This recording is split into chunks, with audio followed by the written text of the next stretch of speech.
हे दोस्तों, वापस स्वागत है आपका मेरे YouTube चैनल पर। आज मैं फिर से एक बहुत ही इम्पोर्टेंट टॉपिक लेकर आपके सामने हाजिर हुआ हूँ, जो है नार्को टेस्ट क्या है और इसे कैसे किया जाता है। नार्को टेस्ट में अपराधी या किसी व्यक्ति को ट्रूथ ड्रग नाम की एक साइकोएक्टिव मेडिसिन दी जाती है या फिर सोडियम पेंटोथोल का इंजेक्शन लगाया जाता है। इस दवा का असर होते ही व्यक्ति ऐसी अवस्था में पहुंच जाता है जिसमें व्यक्ति पूरी तरह होश में भी नहीं होता और वो पूरी तरह बेहोश भी नहीं होता है। पुलिस डिपार्टमेंट में एक बहुत ही फेमस कहावत है कि पुलिस की मार के आगे गूंगा भी बोलने लगता है, लेकिन ये कहावत कभी कभी ठीक साबित नहीं होता है। ऐसी परिस्थिति में पुलिस अन्य तरीकों का सहारा लेती है, जिसमें से एक है नार्को टेस्ट। इस वीडियो में मैं आपको नार्को टेस्ट के बारे में डिटेल में जानकारी दूंगा, इसलिए इस वीडियो को आप पूरा देखिए ताकि आपको कंप्लीट इंफॉर्मेशन मिल सके।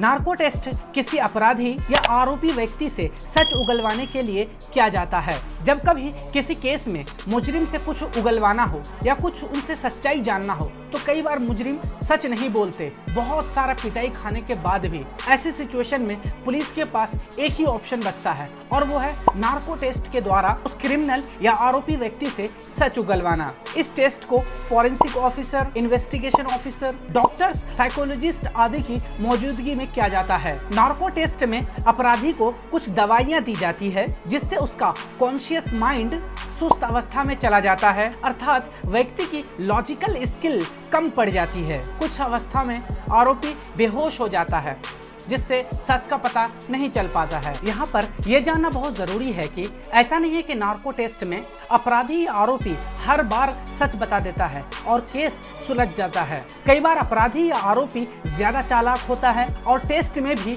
जांच करने वाली टीम को चकमा दे जाता है। किसी भी अपराधी या आरोपी का नार्को टेस्ट करने से पहले उसके शरीर का परीक्षण किया जाता है, जिसमें ये चेक किया जाता है कि व्यक्ति की हालत इस टेस्ट के लायक है या नहीं। यदि व्यक्ति बीमार, अधिक उम्र या शारीरिक या दिमागी रूप से कमजोर होता है तो इस टेस्ट का परीक्षण नहीं किया जाता है। कुल मिलाकर इस टेस्ट को करने से पहले बहुत सारी सावधानी बरतनी पड़ती है। इस टेस्ट में अपराधी या आरोपी की लॉजिकल कैपेसिटी मेडिसिन के द्वारा कम कर दी जाती है, अर्थात इन दवाइयों के असर से कुछ समय के लिए व्यक्ति के सोचने और समझने की क्षमता खत्म हो जाती है। इस टेस्ट में अपराधी या आरोपी से केस से जुड़े हुए कुछ क्वेश्चंस पूछे जाते हैं। वो सारे सवाल पूछे जाते हैं उस अपराधी से जिससे केस को सुलझाया जा सके। क्योंकि इस टेस्ट में व्यक्ति की तार्किक क्षमता कम हो जाती है, इसलिए ये संभावना बढ़ जाती है कि आरोपी या अपराधी जो भी बोलेगा वो सच ही बोलेगा। झूठ बोलने के लिए ज्यादा दिमाग का इस्तेमाल होता है, जबकि सच बोलने के लिए कम दिमाग का इस्तेमाल होता है, क्योंकि जो सच होता है वो आसानी से बिना ज्यादा दिमाग पर जोर दिए बाहर आता है, लेकिन झूठ बोलने के लिए दिमाग को इस्तेमाल करते हुए घुमा फिरा कर बात बनानी पड़ती है। 2010 में केजी बालकृष्णन वाली 3 जजों की बेंच ने यह कहा था कि जिस व्यक्ति का नार्को टेस्ट या पॉलीग्राफ टेस्ट लिया जाना है उसकी सहमति आवश्यक है, यानी टेस्ट करने से पहले उस अपराधी या आरोपी व्यक्ति से पूछना जरूरी है। सीबीआई और अन्य एजेंसियों को किसी का नार्को टेस्ट करने के लिए कोर्ट का परमिशन लेना जरूरी होता है।